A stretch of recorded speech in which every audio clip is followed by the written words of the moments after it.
kata para ahli ilmu, ada 7 hak Al-Quran ke atas kita. Sebab tu kita sebut antara amal soleh yang utama adalah baca Al-Quran. Dan insyaAllah pada malam ni kita nak bincang secara ringkas. Bila sebut Al-Quran ni, dia ada 7 hak yang kita kena tunaikan. Ini ijtihad para ahli ilmu lah. Nabi tak pernah sebut. Okey, hak Al-Quran ni ada 7. Nabi tak pernah sebut begitu. Tapi ijtihad ulama berdasarkan dalil-dalil yang ada. Tidaklah ada hari-hari yang mana kita buat amal soleh di dalam hari itu lebih Allah cintai daripada 10 awal Zulhijjah inilah. Bila kata Allah cintai, maka besar ganjaran dia, tuan-tuan. Kalau kita lihat dalam riwayat yang lain, secara umum lah, hadis daripada Bukhari dan Muslim secara umum. Kalau tuan-tuan lihat dalam hadis 40 pun ada. Imam Nawawi masukkan hadis ini dalam kitab hadis 40.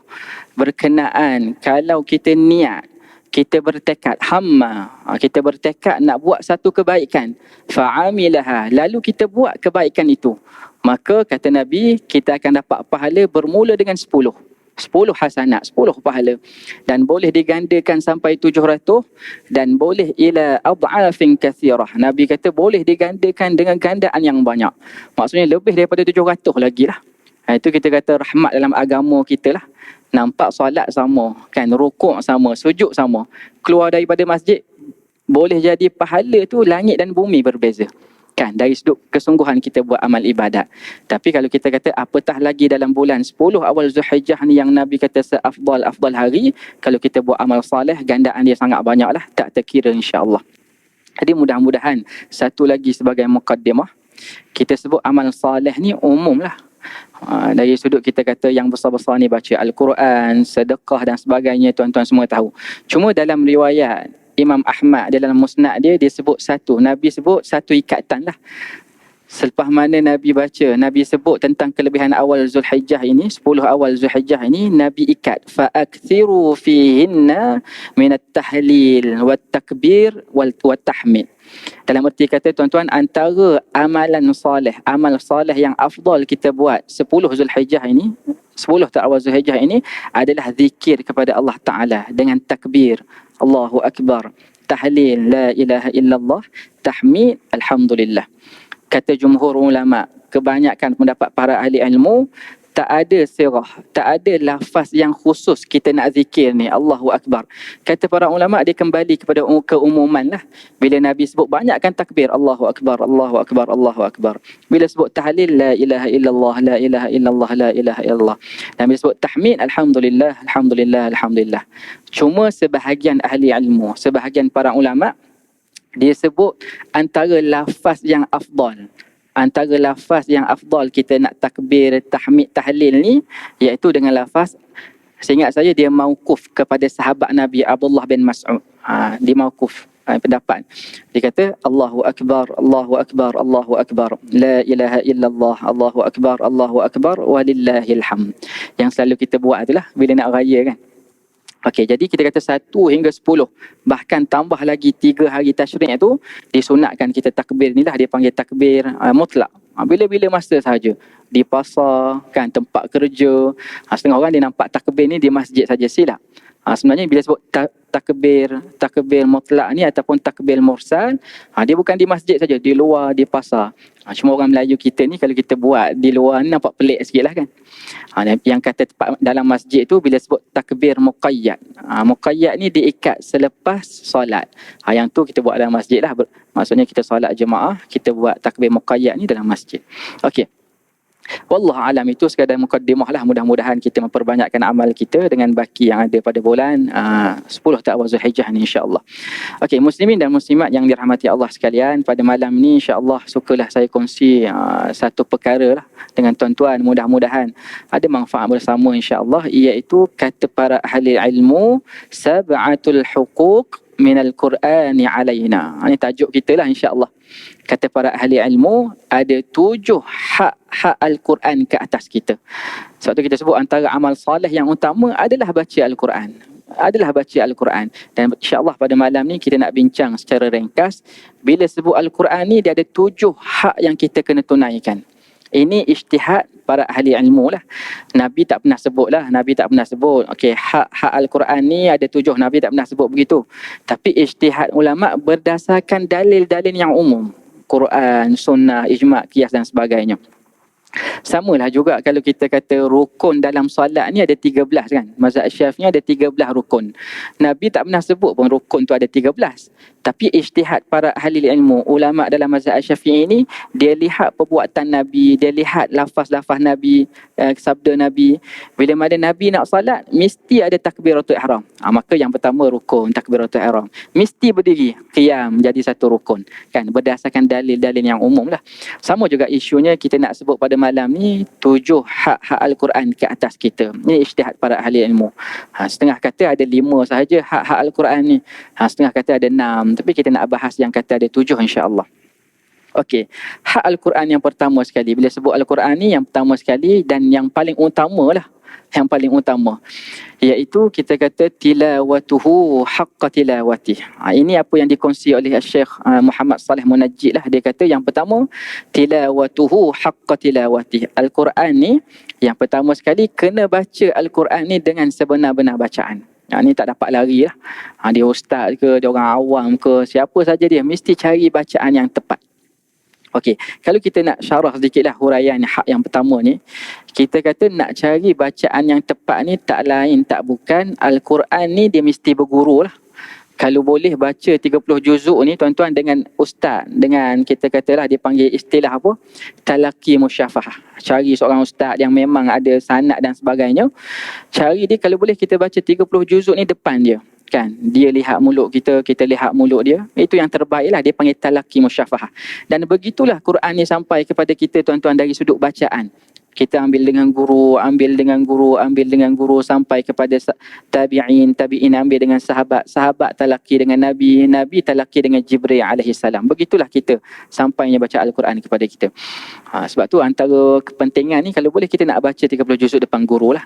Cuma dari sudut kita nak bahas hak yang pertama ni, mungkin sebahagian dia mampu baca depan guru. Tapi saya nak kongsi insya-Allah sedikit pada malam ni dari sudut teori. Kalau praktikalnya kena berguru lah. Tapi dari sudut teori tuan-tuan, kita nak dapatkan bacaan yang terbaik. Kita nak dapatkan bacaan yang terbaik kalau kita lihat. Kalau kita lihat dalam Al-Quran ni banyak-banyak perintah Allah. Allah sebut warattilil Qur'ana tartila. Bila sebut tentang Al-Quran ni Allah guna dengan fi'il amar. Allah suruh kita bacalah Al-Quran ni dengan tartil. Jadi bila kita nak bahas bacaan yang tepat ni, kita nak kena tahulah apakah itu tartil. Allah minta kita baca dengan tartil, apakah itu tartil? Jadi pengalaman saya tuan-tuan, kita daripada kecil lah kita kata, ataupun sekolah menengah kan, kita dengar perkataan tartil ni. Dan bila kita belajar betul tuan-tuan, banyak takrifan ulama' berkenaan apakah maksud tartil ni. Cuma yang saya nak kongsi pada malam ni tuan-tuan, yang kebanyakan masjid pun saya sebut perkara yang sama lah. Antara takrifan yang menarik lah dan yang saya jumpa yang paling mudah kita nak ingat. Paling mudah kita nak ingat takrifan tartil ni, iaitu apa yang disebut oleh Syekh Aiman Rushdi Suhaid. Kalau tuan-tuan kenal dia ni pakar rujuk Al-Quran lah, yang masih hidup lagi sekarang ni, pakar rujuk Al-Quran. Dia orang Syria. Dan dia kata tartil ni dengan bahasa yang mudah disebut akhrijhu harfan. Al-Quran ni baca dengan tartil ni maksud apa? Akhrijhu harfan. Kamu keluarkan setiap huruf itu. Huruf apa ni? Huruf hijaiyah lah. Alif, ba, ta, sa sampai ya tu kan. Sampai ya tu dia panggil huruf hijaiyah. Semua ni ada 28 huruf. Ataupun 29 huruf pun betul juga. Jadi setiap mana kita nak baca Al-Quran, keluarkan huruf-huruf ini harfan. Iaitu kita kata satu persatu. Bukanlah kita kata nak baca satu persatu ni mesti baca lambat. Tak begitu. Tartil bukan maknanya baca lambat-lambat. Tak. Bila sebut satu persatu ni, kita kena bagikan hak-hak setiap huruf tu. 28 huruf hijaiyah ni dia ada 2 hak dia. Setiap huruf tuan-tuan, setiap huruf hijaiyah ni kita nak baca Al-Quran ni, dia ada 2 hak dia. Iaitu kita kena belajar apa? Tempat keluar, makhraj dan sifat. Ini tuan-tuan mungkin dah belajar lah daripada kecil lagi. Cuma ni sekadar pengulangan lah insya-Allah. Bila kita sebut hak Al-Quran ni, tempat keluar, makhraj dan sifat huruf tu. Sebab tu tuan-tuan kalau kita boleh belajar betul-betul lah makhraj dengan sifat huruf ni, bukalah Al-Quran ni muka surat mana pun. Kan Al-Quran ni dia tak keluar pun daripada 28 huruf ni. Maka kalau kita boleh belajar betul makhraj dengan sifat, buka muka surat mana, kita boleh baca dengan baik. Cuma dari sudut lancar tak lancar tu dia payahlah sikit. Sebab kalau pengalaman kita pun bila kita ajar satu persatu ni, orang boleh ikut 28 huruf hijaiyah ni keluar dekat mana dia boleh ikut. Tapi bila baca Al-Quran dia berbentuk kalimah, dia payah sikit. Nak perhati satu persatu tu dia payah sikit lah. Itu perlu pada latihan lah. Nak lancar baca Al-Quran perlu pada latihan. Cuma saya nak buat contoh lah. Ta'rifan ni bagi saya ta'rifan yang paling mudah yang kita kena ingat lah. Dalam erti kata begini tuan-tuan. Mungkin tadi saya terang tu mungkin tuan-tuan mungkin tak faham. Tapi kalau dari sudut contoh praktikal tuan-tuan dengar bacaan kawan tuan-tuan ataupun dengar bacaan isteri, suami kita. Kalau tuan-tuan dengar dia baca ayat yang kita hafal. Contohlah ayat yang kita hafal. Baca innal ladzina kafaru sawa'un 'alaihim anzartahum am lam tunzirhum la yu'minun. Yang ni kita kata confirm lah, tak tertil tuan-tuan. Confirm tak tertil. Kenapa? Kalau tuan-tuan hafal ayat ni, tuan-tuan boleh imagine dalam kepala. Tadi dengung tu macam cukup dah, betul dah. Dia innal ladzi zal keluar, tak keluar lidah. Innal ladzi, sepatutnya zal mesti keluar lidah. Kalau tak keluar lidah dia boleh jadi zai. Innal ladzi, tukar huruf dah, tukar makna. Maksudnya kita tak bagikan hak huruf zal tu. Zal mesti keluar huruf, mesti keluar lidah zal. Innal ladzina kafaru sawa. Biar cukup mak wajib 4 ataupun 5. Tapi tuan-tuan dengar dia baca 2 je. Tak cukup. Lepas tu kafaru sawa'un 'alaihim anzartahum zartahum. Yang ni ramai. Biasa huruf ra ni ramai orang silap. Kalau biasa kita ada anak murid lah, anak murid kalau daripada muslimat biasanya dia salah dari sudut dia nipis. Dia nipiskan ra.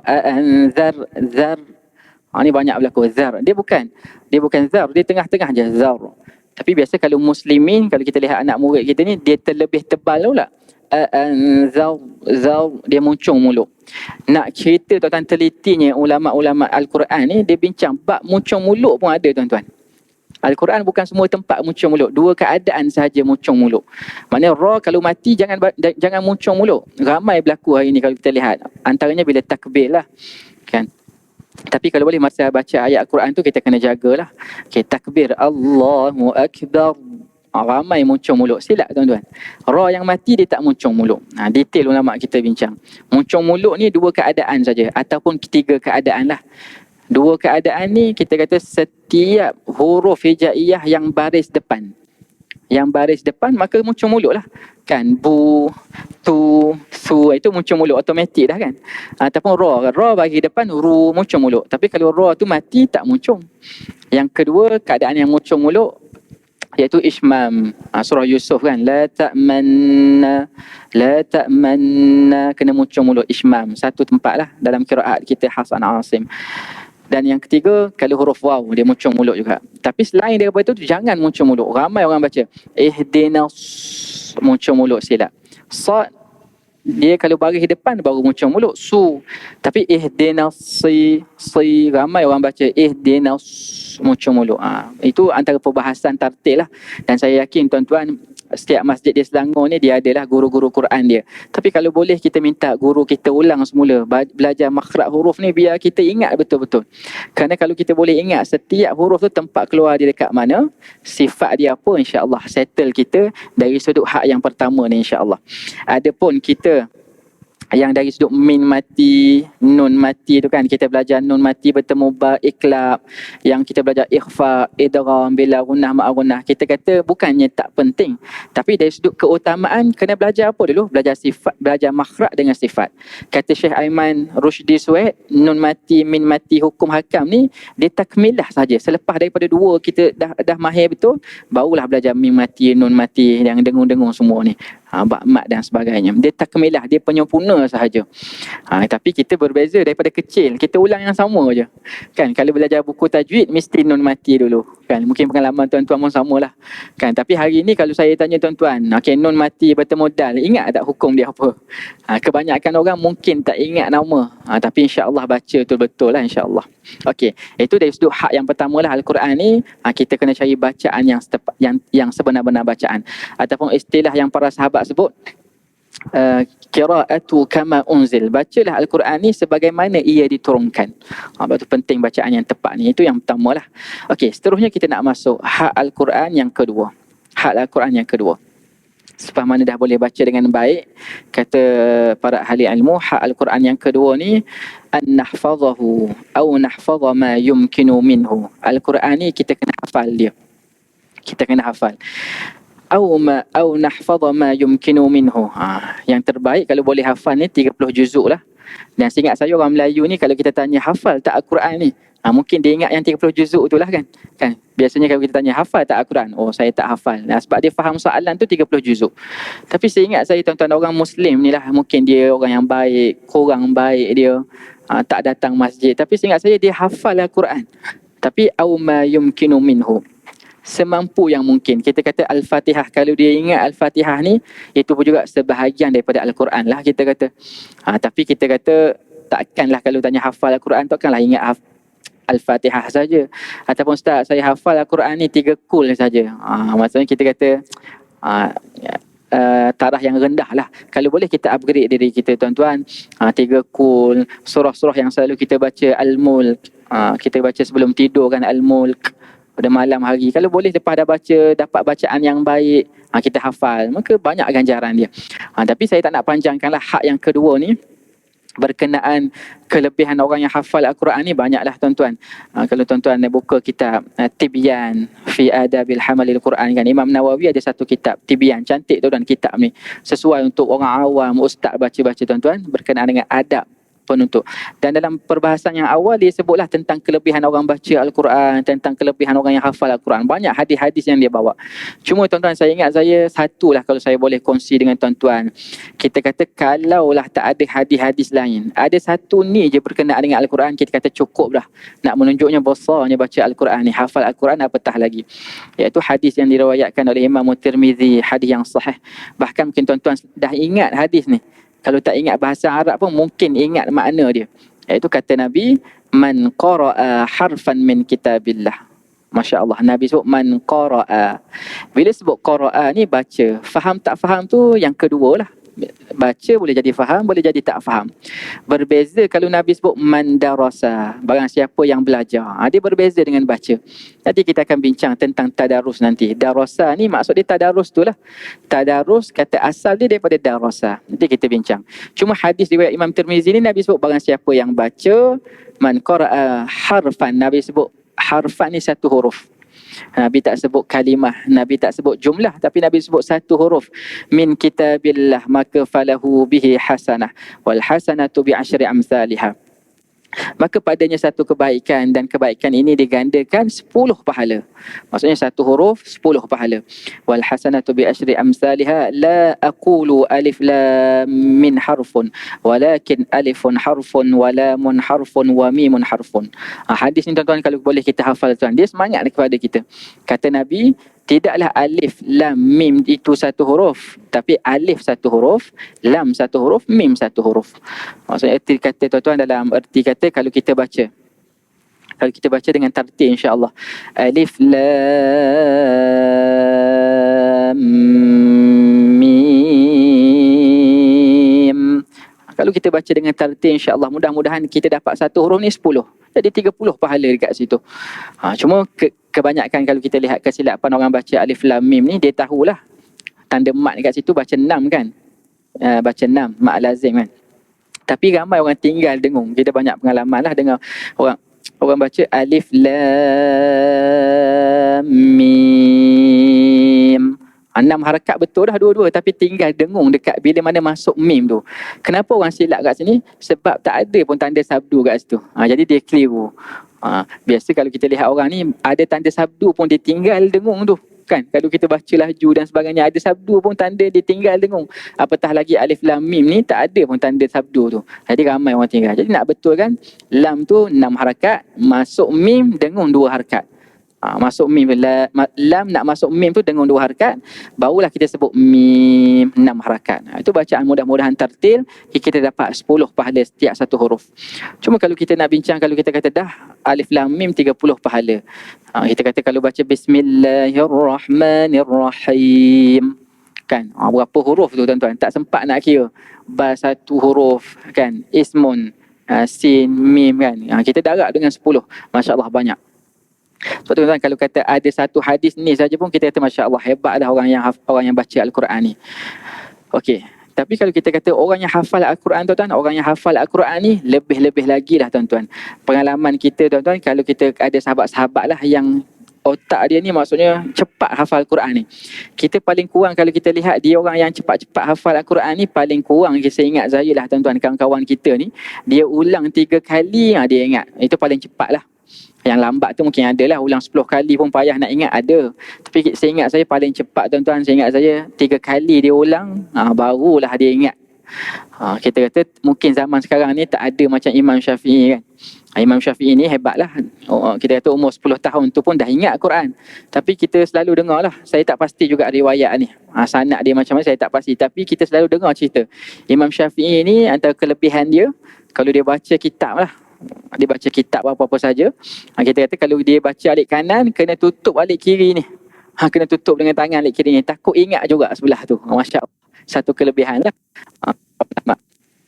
Cuma hari ni kita ingat tak ada lah orang sebegitu. Paling kurang nak hafal Al-Quran ni ulang 3 kali dia ingat. Tapi cuba tuan-tuan bayangkan, kalau dia baca sekali pun, setiap huruf tu 10 pahala. Dah kalau dia ulang 3 kali, darab pula 30. Masya Allah. Maksud kita kata tak terkata lah kelebihan orang yang hafal Al-Quran ni. Cuma orang yang hafal Al-Quran ni, dia ada satu cabaran, iaitu bila hafal nak ingat. Itu payahlah. Mudah-mudahan kita hafal, kita ingat Al-Quran insya-Allah. Ini hak yang kedua lah paling kurang tuan-tuan. Okey, seterusnya hak Al-Quran yang ketiga, kata Syekh Saleh Munajjid, Muhammad bin Saleh Munajjid, an nata'arrafa ala ma'anihi wa tafsirihi. Ini bukan dari sudut tertib ni. Saya cerita hak-hak Al-Quran ni bukan dari sudut tertib. Maksudnya mesti baca dengan betul dulu, lepas betul hafal Al-Quran. Tak. Tak semestinya begitu. Maksudnya kalau boleh dia seiring lah. Setengah orang, Ustaz, saya ni tak nak belajar yang lain lah Ustaz, saya nak baca Al-Quran biar betul dulu. Sebab tu kita lihat kelas-kelas Al-Quran mesti banyak berbanding dengan kelas-kelas hadis, kelas-kelas fiqh tak banyak sangat. Tapi Quran ni rata-rata masjid lah ada, kita kata. Tapi sebenarnya dia kalau boleh seiring, baca Al-Quran, cari bacaan yang bagus, yang tepat. Dalam masa yang sama, hak yang ketiga ni tuan-tuan, kita kalau boleh an nata'arrafa ala ma'ani, nak faham makna Al-Quran tu, nak faham makna Al-Quran dan tafsir Al-Quran. Sebab tu tafsir Al-Quran ni cukup penting tuan-tuan. Saya ingat saya Alhamdulillah lah, setiap masjid di Selangor ni dia mesti ada lah kuliah tafsir tuan-tuan. Kerana nak faham Al-Quran, dia mesti dengan tafsir juga. Dan tafasir, banyaklah kita kata kitab-kitab tafsir ni, sehingga ke hari ini ada lagi kitab-kitab tafsir yang mu'asarah ulama kita buat. Nak cerita mukjizatnya Al-Quran ni, ada je benda-benda baru ulama kita boleh buat keluar daripada Al-Quran ni. Kalau kita kata daripada awal sekali kan, tafsir yang paling kita kata yang terawal lah yang dibukukan adalah tafsir Tabari kan, tafsir Tabari, seterusnya tafsir Al-Imam Ibn Kathir rahimahullah, tafsir Qurtubi yang ke belakang, dan banyak lagi lah Zamakhsyari dan sebagainya. Yang muasarah yang ke belakang sikit, Imam Ibn Ashur, Muhammad Wahbah Zuhaili, Syekh Wahbah Zuhaili, banyak tafsir tuan-tuan. Kerana apa? Kalau kita lihat yang kita baca hari ni, mungkin setengah masjid selepas subuh dia buat lah, masjid kita ada buat juga sebelum ni, dia baca satu page selepas dah habis solat wirid tu, dia akan baca satu page Al-Quran, satu page, lepas tu dia akan baca terjemahan. Ni setengah orang dia silap, Ustaz tak baca tafsir hari ni Ustaz. Itu bukan tafsir, itu terjemahan Al-Quran. Kita kata baguslah, dia memudahkan kita. Para ahli ilmu sebut, guru-guru kita sebut, nak faham Al-Quran, kita baca terjemahan ni, bolehlah faham Al-Quran tu selapis, boleh tuan-tuan. Tapi hakikatnya nak faham betul-betul muradillah, apa yang dari sudut diturunkan ayat Al-Quran ni, nak faham betul-betul memang kena rujuk tafsir juga. Mungkin pengalaman tuan-tuan saya sendirilah, kalau kita baca terjemahan ni tuan-tuan, banyak tempat ayat-ayat, kita nampak 3 ayat ni macam kenalah cerita dia. Masuk ayat yang keempat, surah yang sama, masuk ayat yang keempat, tiba-tiba macam tak kena dah, macam dah cerita lain dah kan. Banyak kisah-kisah Nabi kan, dalam surah ni ada, kisah Bani Israel, dalam surah ni ada, dalam surah ni ada. Kecuali kisah Nabi Yusuf lah, hebat surah Yusuf tuan-tuan. Allah cerita kamil dalam satu surah aja. Kan surah Yusuf ni Allah cerita dalam satu surah. Bahkan hebat surah Yusuf ni kalau kita boleh baca tafsir tuan-tuan, masya-Allah. Dia pedoman dalam hidup kita lah antaranya kalau kita baca surah Yusuf. Tapi kalau kita baca yang terjemahan ni saya sebut tadi lah, kadang tu macam tak ada kesinambungan. Tapi kalau kita rujuk tafsir tuan-tuan, ada tafsir yang membincangkan. Seingat saya yang detail yang ditulis oleh Al-Imam, saya lupa nama kitab tu, tapi ditulis oleh Al-Imam Suyuti lah. Suyuti, Imam Suyuti Asy-Syafi'i rahimahullah. Dia sebut antaranya kitab dia ni, dia cerita tentang munasabah ayat. Kan, tanasub. Kita kata kaitan ayat yang sebelum dengan ayat yang selepas. Apakah kaitan dia? Ataupun kita kata apakah kaitan surah yang sebelum dengan surah yang selepas? Kan? Kita tak pernah terfikir pun tuan-tuan. Tapi kalau kita baca tafsir, kita akan rasa Allah tak sempat kita nak cari cerita-cerita lain ni. Cerita-cerita yang hari ni kalau kita lihat di media sosial tuan-tuan, karut banyak. Masya Allah, kita minta jauh lah tuan-tuan, orang bergaduh dan sebagainya. Tapi kalau kita baca tafsir, kita lihat kisah-kisah, antaranya tafsir Al-Imam Ibn Kathir ataupun tafsir Al-Qurtubi dan sebagainya. Antaranya yang saya sebut tadi lah Al-Imam Suyuti. Lupa nama kitab dia, Durul Mansur pun. Tak ingat saya lah, saya ingat saya. Tapi dalam tu dia sebut tentang kesinambungan ayat. Kita akan nampak Allah, mu'jizatnya. Allah ni kita kata mu'jizat Al-Quran ni, maksudnya dari sudut realiti ni Allah. Kita akan nampak kan sains ni kan, teknologi hari ni dia mustahil bertentang dengan, kalau bertentangan bukan salah Al-Quran, salah sains kita kata. Banyak keadaan, banyak contoh-contoh yang kalau kita boleh baca lah dalam kitab tafsir insya-Allah.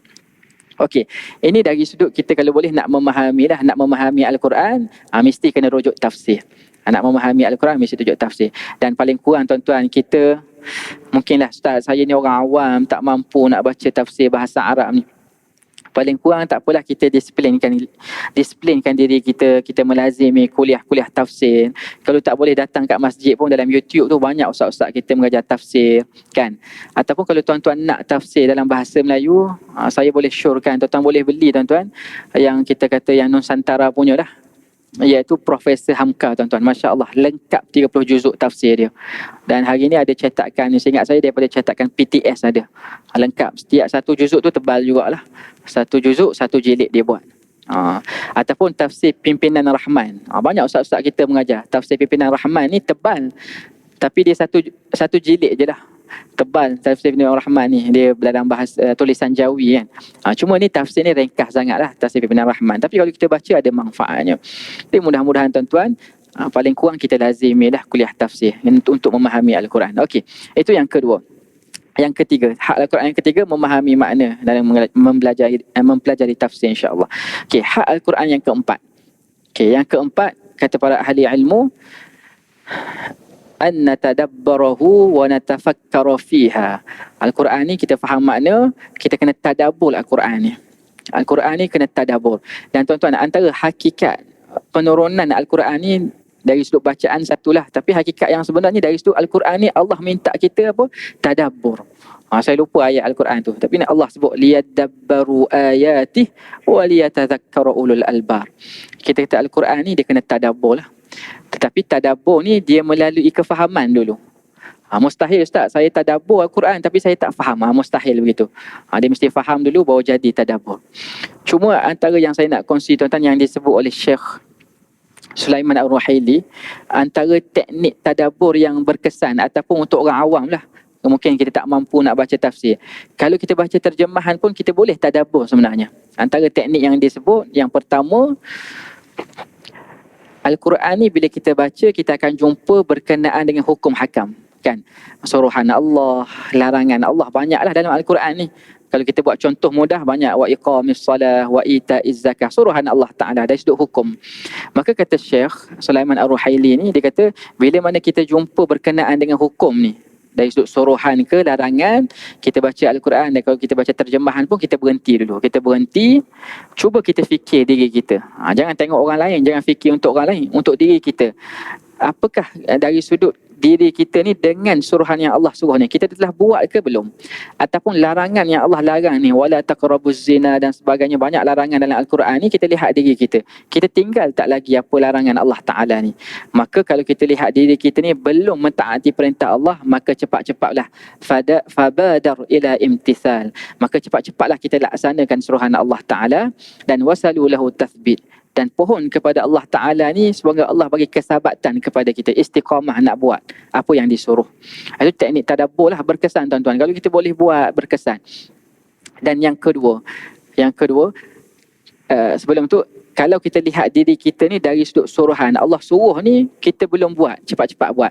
Tapi kalau kita lihat suruhan Allah ni, wa ita'iz zakah, aku ni dah keluar zakah, maka ucapkanlah alhamdulillah, alhamdulillah, alhamdulillah. Mudah-mudahan Allah tambah lagi nikmat itu pada kita, insya-Allah. Okey, dan yang seterusnya, yang kedua, teknik tadabbur yang kedua, kata Syekh, ayat Al-Quran ni kita kena ambil pengajaran.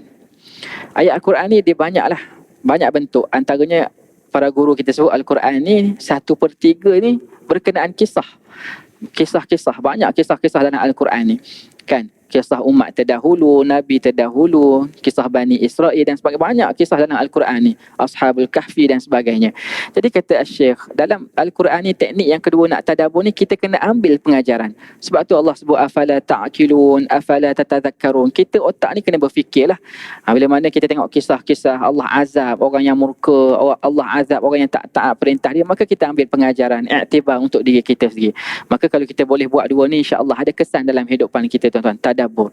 Sebab tu kalau boleh kita dah selalu khatam. Mungkin tuan-tuan kan dah selalu khatam Al-Quran. Cuba pula kita buat, kalau boleh khatam sekali terjemahan. Masya-Allah. Khatam sekali terjemahan. Maksudnya baca satu page, baca terjemahan. Banyak kesan dia, walaupun taklah kalau kita kata baca tafsir ni mungkin lebih mendalam lah kita akan faham. Tapi paling kurang terjemahan ni kita ada kesan dia, insya-Allah. Itu kata para ahli ilmu lah, dan mudah-mudahan kita boleh buat. Itu yang keempat. Hak Al-Quran yang keempat ni tadabbur. Okey. Dan yang kelima, kata Syekh Muhammad Saleh Munajjid, an natadarasahu ma'a ikhwanina atau ma'a ahli ilmi. Hak Al-Quran yang keempat ni kena tadarus Al-Quran. Al-Quran ni kena tadarus. Cuma kalau kita lihat tuan-tuan, tadarus ni dia ada sedikit perkara yang kita kena perhatikan lah. Mungkin praktikal orang kita ni tak kena, mungkin Wallahualam, mungkin setengah tepat lah. Kalau kita lihat kalimah tadarus tu sendiri tuan-tuan, dia berbeza dengan qira'ah ataupun hadis Nabi sebut.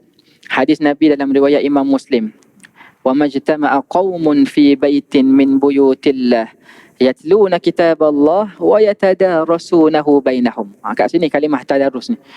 Kata Nabi dalam riwayat Imam Muslim, tidak adalah sekumpulan manusia berkumpul di dalam rumah, di antara rumah-rumah Allah. Dia buat apa? Yatluna kitab Allah, membaca kitab Allah, wa yatadarasunahu bainahum, dan dia tadarus kitab Allah. Maksud tadarasa ni, dia kalimah tadarus ni dia asal daripada sinilah, darasa atau wazan tafa'ala, tadarasa, yatadarasu tadarusan. Dia masdar kepada tadarasa. Jadi tadarus ni yang kita boleh fahami, yang pertama sekali, tadarus ni dia mesti dua orang ke atas. Kalau seorang dia bukan tadarus. Sebab tu atas wazan tafa'ala ni dia dua orang ataupun lebih. Maksudnya kalau seorang start buat apa tu? Saya tengah baca Al-Quran ni, saya tengah tadarus Al-Quran ni, silap tu. Kalau seorang bukan tadarus, dia panggil qiraah, baca Al-Quran. Tapi tadarus ni mesti dua orang ataupun lebih lagi. Okay, itu yang pertama lah bila sebut tadarus ni, tadarasa. Okay, yang kedua bila sebut tadarus, yang paling penting kena tahu makna dia. Secara mudah kita sebut tadarus ni sebenarnya kita mengkaji. Dia bukan sekadar kita baca. Kita mengkaji, mempelajari, kita berkongsi, itu tadarus.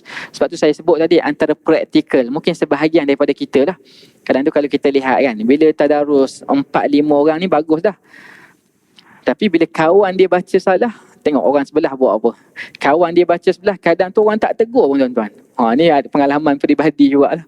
Kadang tu kita bila tadarus kan. Satu lagi orang Melayu ni bulan puasa je semangat tadarus. Tapi sebenarnya tadarus bukan bulan puasa saja. Takut orang silap faham. Dia bukan khusus bulan puasa. Pengalaman kita di Mesir, Kadang masjid yang kita solat, alhamdulillah, kadang tu kita lihat orang Arab ni selepas subuh mesti dia akan buat 5-6 orang dia akan buat di bulatan, dia baca tadarus. Tapi hebat dia orang ni buat ni, saya akan lihat kadang tu dia orang ni bergaduh, tuan-tuan. Orang Arab kan tuan-tuan tahulah perangai orang Arab ni, dia bukan bergaduh sangat pun, tapi berebut nak tegur. Maksudnya kalau salah, kadang tu salah sikit je, yang ni nak tegur, yang tegur. Sebab tu tadarus yang tepat, tuan-tuan, dia ada perbincangan. Kalau boleh yang terbaik ma'a ahli ilmi. Maksudnya ada seorang ustaz yang jadi ketua. Maksudnya yang ni tak boleh berhenti kat sini, yang ni kena sambung kat sini, yang ni makhraj begini, ataupun kalau yang lebih alim sikit, yang ni tafsiran dia begini, makna dia begini. Itu baru tadarus, mempelajari kitab Allah, bukan membaca. Adapun kadang tu sebab kebanyakan orang kita buat ni kan, bulan puasa lah antaranya, sebab tu nak kejar khatam. Kawan dia baca silap, lahnul jali, kesalahan yang berat pun dia tak tegur. Boleh jadi dua keadaan lah. Mungkin dia pun tak tahu. Dia pun tak tahu yang kawan dia tu baca salah. Dan yang kedua, mungkin seingat saya dia, ataupun dia tahu tapi dia nak kejar khatam, maka kita kata tak, macam tak kualiti dah tadarus tu. Ataupun kita sebut kalau kita kata sekadar baca, yang ni salah pun tak tegur, itu bukan tadarus, dia panggil qiraah, pembacaan saja. Yang ni baca, pembacaan. Cuma kalau boleh kita buat tadarus yang betul, dia ada perkongsian lah, maksudnya mempelajari. Itu maksud tadarus yang sebenar. Okey, insya-Allah. Mudah-mudahan kita betulkanlah dari sudut istilah tadarus tu. Cuma antara kelebihan tadarus lagi lah, insya-Allah, tadarus antara kelebihan dia, bila mana tadarus ni kalau kawan kita baca, kita dengar kan. Ini antara kelebihan yang mungkin orang terlepas pandang lah. Tapi kebanyakan orang mungkin juga bila kawan baca, dia main handset ke kan, dia main phone, maka tak dapatlah kelebihan ni. Tapi kalau dia dengar kawan dia baca, dia pasang telinga, dia hayati dengan penuh keimanan lah, dia dengar betul-betul. Maksudnya kalau kawan dia salah, dia akan tolong tegur. Maka insya-Allah kata para ahli ilmu, dia berkongsi pahala dari sudut yang kita bincang tadi tu. Kalau seorang tu dia baca Al-Quran, satu huruf dapat 10 pahala. Satu huruf 10 pahala. Orang yang dengar, orang baca pun insya-Allah dia berkongsi pahala tu. Maksudnya kalau dia dengar dengan betul-betul teliti, insya-Allah satu huruf yang dia dengar pun 10 pahala, kata para ahli ilmu. Sebab tu tadarus ni fadilat dia besar. Tapi kalau boleh kita betulkan istilah tu, kita praktikal sesuai dengan istilah tadarus. Dalam erti kata, kita kena dengar lah orang tu baca dengan baik. Kalau salah kita tegurkan. Okey, antara kelebihan antara kita dapat lah tadarus ni, tuan-tuan, banyak manfaat je lah. Antara yang kita boleh kongsi, tuan-tuan, dulu kita tak tahu juga, tapi bila kita belajar ni orang sebut ayat Al-Quran ni, kalau tuan-tuan perasan lah, banyak ayat Al-Quran jannatin tajri kan, banyak ayat Quran tuan-tuan akan jumpa jannatin tajri. Surah Lazim pun ada, surah Bayyinah kan, ada juga jannatin tajri. Tuan-tuan kalau tak hafal Al-Quran pun, tuan-tuan akan selalu dengar ayat ni. Rupanya para ahli ilmu, kita kata ahli ulama kita marah berhenti jannatin tajri. Bukan, dia kata dari sudut wakaf tak betul. Jangan sesekali berhenti jannatin tajri. Maka kalau ayat tu jannatin tajri min tahtihal anhar, kalau sampai nafas, habiskan ayat tu, terbaiklah. Tapi kalau tak boleh, tak sampai nafas, berhentilah sebelum dia. Ataupun berhenti dekat jannat. Tengok keadaan ayat lah, ataupun jannah. Kalau ta marbutah tu kena berhenti jannah. Kalau ta yang terbuka, jannat. Okey, kenapa tak boleh berhenti jannatin tajri ni? Kerana kalau kita lihat dari sudut makna, kita baca, syurga yang mengalir, kita berhenti. Tuan-tuan rasa faham tak makna dia? Syurga yang mengalir. Adakah sifat syurga tu mengalir? Tak. Kita kalau belajar akidah pun kita tahu syurga ni bukan sifat dia mengalir. Yang mengalir tu apa? Yang mengalir tu sungai-sungai di bawah syurga tu. Maksudnya kena habiskan ayat tu. Tajri min tahtihal anhar. Sebab kalau kita berarti jannatin tajri, jadi syurga pula yang mengalir. Maka ni antara yang kita dapat lah kalau kita belajar betul-betul dengan ustaz yang memang bidang Al-Quran, insya-Allah banyak manfaat yang kita dapat. Antaranya ini dari sudut wakaf ibtidak. Sebab tu ada satu kitab, ini saya lupa juga nama dia, kitab dia bahaskan wakaf yang mana boleh membatalkan solat. Kalau buat sengaja tak sengaja pun dia boleh batal solat. Seingat saya dalam ada beberapa puluh tempat lah. Saya pun tak ingat berapa. Tapi antara contoh yang saya ingat dia sebut ayat yang selalu kita baca lah, surah Al-Ikhlas. Qul huwallahu ahad, Allahus samad, lam yalid wa lam yulad wa lam yakul lahu kufuwan ahad. Jangan berhenti walam. Tapi ini contohlah, mungkin jarang orang buat. Biasa surah Al-Ikhlas ni satu nafas pun orang boleh buat. Tapi jangan berhenti walam yakun. Jangan berhenti walam yakun Lepas tu sambung kufuan ahad. Yang ni bahaya. Dia memang berkait dengan akidah. Sebab tu boleh batal. Sebab kalau kita sebut walam yakun, dia tidak. Lepas tu kufuan, ada sekutu baginya, itu bahaya. Sebab wakaf, kita kata wakaf ibtidak ni, bila kita berhenti satu tempat tu, seolah-olah dah habis dah ayat tu. Lepas tu kita sambung kufuan ahad, padanya ada sekutu. Bahaya sangat ayat ni. Sebab jangan buat habis tu. Ustaz, tak apa, saya tak tinggal walam. Sebab bila kita berhenti, seolah-olah ayat tu dah habis dah. Jadi kufuan ahad ni jadi ayat baru. Sebab kalau orang silap faham, dia akan ingat, oh, padanya ada sekutu, jangan berhenti kat sini. Ini contoh yang mudah lah, tapi insyaAllah jarang kita buat. Cuma ada beberapa tempat yang penting kita kena jaga. Wallahualam, insyaAllah kita bagi laluan azan, kita sambung sedikit selepas isyak. InsyaAllah muslimin dan muslimat yang dirahmati Allah sekalian, kita sambung sedikit lagi berkenaan dengan hak-hak Al-Quran. Ada 7, dan yang kelima kita dah bincang tadi, iaitu tadarus Al-Quran, kena tadarus. Dan yang ke-6 dan yang ke-7 ni ringkas lah, masing-masing kita kena perlihatkan diri kita lah. Yang ke-6 ini iaitu an-nu'allimahu, an-na'mala bihi, dan yang ke-7 an-nu'allimahu. Hak Al-Quran yang ke-6 ni adalah kita beramal lah. Sebab mana kita tahu semua ilmu ni paling penting untuk diri kita sendiri ni, kita kena beramal lah dengan ilmu kita, ilmu Al-Quran dan sebagainya, kena beramal. Dan yang ke-7 an-nu'allimahu, dan kita sebarkan. Mudah-mudahan tuan-tuan muslimin dan muslimat yang dirahmati Allah sekalian, kalau kita boleh jaga betul 7 hak Al-Quran ni, walaupun mungkinlah kita takkan sampai kepada penghujung dia, sebab tafsir mungkin terlalu banyak tafsir kita nak belajar kan. Mungkinlah kita tadabbur Al-Quran ni taklah sebagaimana orang-orang ulama dahulu, tak mampulah kita nak challenge. Tapi paling kurang kalau kita sentiasa upgrade diri kita, kita nak laksanakan 7 hak Al-Quran ini, mudah-mudahan tuan-tuan insya-Allah kita termasuk dalam hadis Nabi yang sahih, yang mana Nabi sebut khairukum man ta'allamal Qur'ana wa 'allamah. Sebaik-baik di kalangan kamu adalah orang yang belajar Al-Quran dan mengajarkannya. Cantik apa yang Nabi tunjukkan ni, belajar Al-Quran. Dalam erti kata kita nak sebar ilmu ni, dia mesti kita dulu kena ada ilmu kan. Sebagaimana saya ingat saya minggu lepas tuan-tuan, saya ada kongsi dengan tuan-tuan satu hadis yang cukup penting kan, berkenaan amalan yang tak akan terputus tu 3 kan. Sedekah jariah, ilmu yang bermanfaat, anak yang saleh yang mendoakan. Cuma mungkin saya lupa nak sebut. Para ulama bincang lah, para ulama sebut antara 3 yang tak putus ni, maksudnya Nabi sebut 3 ni tak akan terputus amalan kita meninggal pun. Tapi yang 3 ni, yang mana lebih utama kena ambil berat?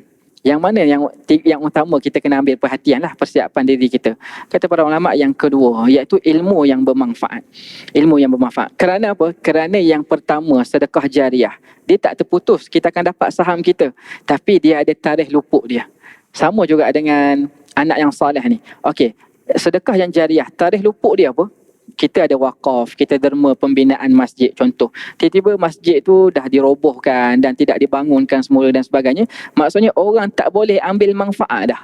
Kan, orang tak boleh ambil manfaat, maka itu tarikh luput bagi sedekah jariah kita kan. Dan yang kedua iaitu anak yang saleh yang mendoakan. Kita kata ada setengah orang dia tak ada anak, ada setengah orang dia ada anak tapi anak dia meninggal, maka itu tarikh luput lah, tarikh luput bagi amalan tersebut. Cuma dalam bab ilmu ni, kata para ahli ilmu, yang ni dia berkekalan. Sebab tu ilmu sangat penting, dia berkekalan. Apatah lagi kita hari ni tuan-tuan, ada media sosial tuan-tuan. Kita mungkin tak ada ilmu, tapi kita bila mana kita datang belajar, kita pastikan ilmu ni ilmu yang sahih kan. Disiplin dalam nak sebarkan ilmu, pastikan ilmu ni ilmu yang betul kan, bukan ilmu yang sesat. Maksud kalau kita pastikan ilmu yang betul, kita share tuan-tuan. Bukan kita yang mengajar, tapi kita tolong share. Maka mudah-mudahan kita dapat juga manfaat daripada hadis yang Nabi sebut, ilmu yang bermanfaat. Boleh jadi tuan-tuan dengan asbab kita share kan tuan, kita ada kawan-kawan kita yang dekat, dengan asbab yang kita share, dia dengar ustaz tu mengajar kan, dia beramal pula dengan apa yang ustaz tu mengajar, maka kita akan dapat saham kita di akhirat. Begitulah bab Al-Quran ni tuan-tuan. Mudah-mudahan kalau kita boleh laksanakan 7 hak ini, dan para ulama sebut paling kurang carilah Al-Fatihah tu kan. Kita orang awam cari Al-Fatihah sebagaimana yang saya sebut minggu lepas lah, cari bacaan Al-Fatihah ni. Kita belajar dulu bacaan yang tepat dengan ustaz-ustaz kita, maka kita kongsikan kepada anak kita, kawan-kawan kita, isteri kita. Maka setiap kali dia baca Al-Fatihah, dia baca dengan bacaan yang betul, dia baca dengan ikhlas, kita meninggal pun saham tu akan dapat kat kita, saham tu akan tetap dapat pada kita. Wallahu a'lam tuan-tuan. Mudah-mudahan sedikit perkongsian ini bermanfaat untuk diri saya dan tuan-tuan. Segala yang baik daripada Allah Ta'ala, segala yang buruk daripada kelemahan diri saya. Aqulu qawli hadha wa astaghfirullahal azim. Assalamualaikum warahmatullahi wabarakatuh.